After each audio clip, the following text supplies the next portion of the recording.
Thanks for tuning in and welcome back to the shop. This is our 2013 Mitsubishi Fuso FG that I'm turning into an overland camper. Well, at least I have been when I'm not trying to get the engine to start. Now, I'm still fairly confident that this is a fuel-related issue, and now that I have my Autel Scanner, I'm going to dig into that a little bit further. So let's connect this back up to the truck and see what we can find out today.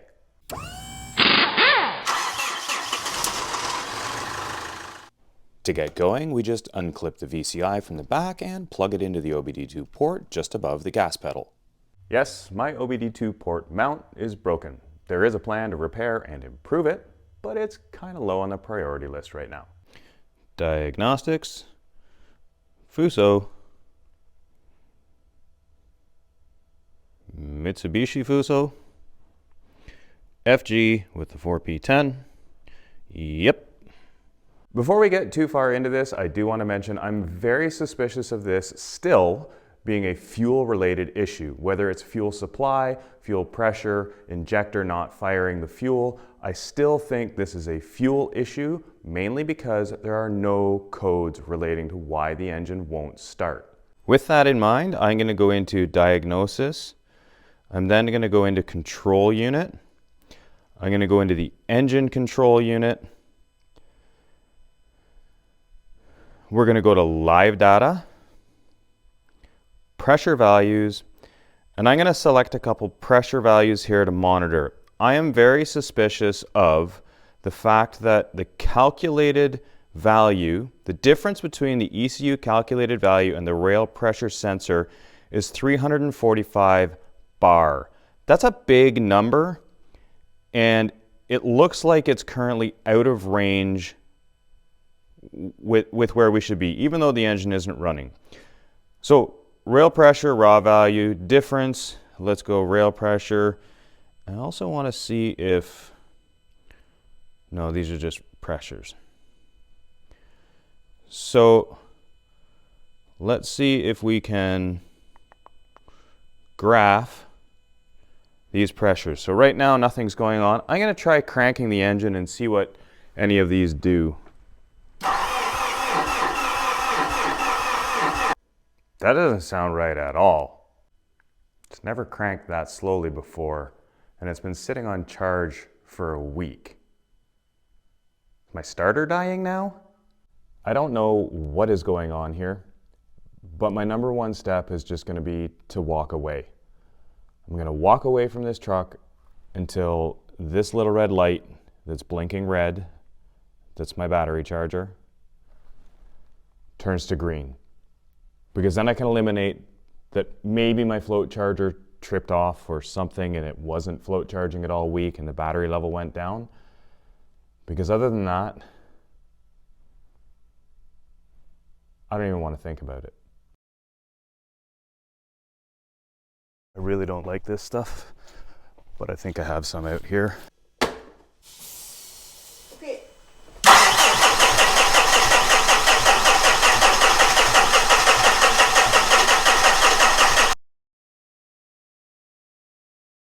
Okay, it's the next day. I'm back in the shop. I left the charger on overnight, and when I came out this morning, the red light of the charger was still on, which could be a good sign. So the first thing I'm going to do, because it was still trying to charge these batteries, is actually measure the voltage to see how low we actually are, or maybe were. Now my float charger plugs in right here, which is a connection of the shore power which goes into the truck and then comes out with this plug for the charger. So it's possible that I had forgotten to plug the float charger in. I don't recall that, but it is a possibility. What I've done now is I've unplugged it for about 10 minutes so that it's not charging and the batteries have a chance to settle to their natural voltage. All right, so voltage from, I'm going to cross between the two batteries so I get both of them. So I'm taking negative on the rear battery and positive on the forward battery. And we're at 12.88 volts. So these batteries should be reasonably charged. I expect the charger was just trying to bring them up over 13 to float them a little bit higher. So with knowing that we're close, I'm going to plug my float charger back in so that we can maintain fully charged batteries. Now the reason why that might have been unplugged is because sometimes when I'm working here, I do plug in this light to make it a little bit brighter for filming, and it's possible I just forgot to plug that back in. The other possibility is that the slower cranking and different sound is because the starting fluid that I tried to use actually washed the oil off the cylinder walls, which can cause a loss of compression because the rings don't seal. So I have removed the 1, 2, and 3 injector, not number 4 because I can't get it out. And I put a little bit of oil down through the top and I've let it sit. So maybe we'll get a better seal around the edge of the rings if that's what the cause was. And before I crank this engine, let's take a look at the graph that I actually recorded, because yesterday, while I was distracted by the slow cranking, we can see that during cranking, the fuel pressure hardly changes at all. If I'm reading this properly, the computer wants 350 bar and it's getting about 7. Totally regardless of the speed of cranking, we're not generating near enough fuel pressure. So I'm probably looking at 2 separate problems now. Yay. The reason that I was going down mapping the fuel pressures while cranking was because somebody recently left a very useful comment in one of my other videos. It was actually a link to a video where someone was having a very similar problem. I found this video quite useful in 2 different ways, and I'll leave a link in the video description if you want to check it out. The first reason is because it could be exactly what I have going on. There were no codes related to the issue, and there was no fuel pressure. Y también fue totalmente en español y para mí es una buena oportunidad para aprender más. Now, in effect, after he had diagnosed a lot of other things, what he did was remove the return line from the injectors, clamp it off, and crank the engine over. We can see how much fuel is coming out of the bypass on the injectors and going down the return. If all the fuel is going down the return, we don't have any fuel pressure, and generally this can be narrowed down to one injector that's causing it. I really hope for me this is the issue, but I also really hope it's not injector number 4. Since I've had the injectors out, I am going to run through a couple of ignition cycles to help purge any of the fuel that would have been in these lines, purge any of the air out. And I can hear a little bit coming out here and there. So I'll run that cycle a couple of times, and then I'm going to take a set of vice grips, and down here I'll clamp the return line, and that'll stop any fuel when you key the ignition on from going back up and backfilling the injectors, because that's how the priming works on this system. It actually runs backwards and fills the injectors from the return line. All right, this could be a little tricky and the video might be a little bit shaky because I've actually got to use a bit of a selfie stick to reach that while I crank, and my hand's a little bit shaky, but let's give it a try. So we've got the vice grips on there. I've got the return lines removed, so we can see all the returns sticking up from the injectors there.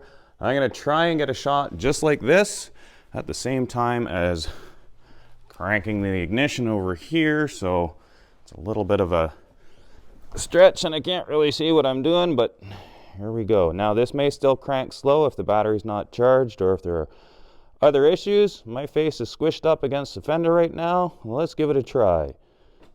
Ignition on. Oh, this is going to be difficult to reach. All right, here we go.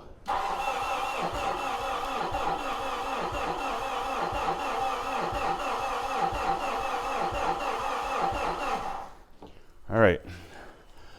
I don't know what happened yet because I got to look at what the video caught. A quick preliminary look, I can tell that cylinder number 3 probably doesn't have a lot of compression because I could see air coming up from through the spilled fuel around injector number 3.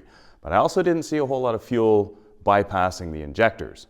And it's still cranking slowly. So I'm gonna again leave it until we get a full green light on those batteries to know that they're fully charged. And then I might go to probably doing some diagnostics on the starter to start with, because to be fair, I have been doing a lot of cranking in the last little while, and thankfully I do have a spare from the other motor. But that said, I don't appear to be having any fuel bypassing the injector. Whoa, whoa. Hold on a minute here. Let's take a closer look at what I've seen in editing. Let's slow this clip down.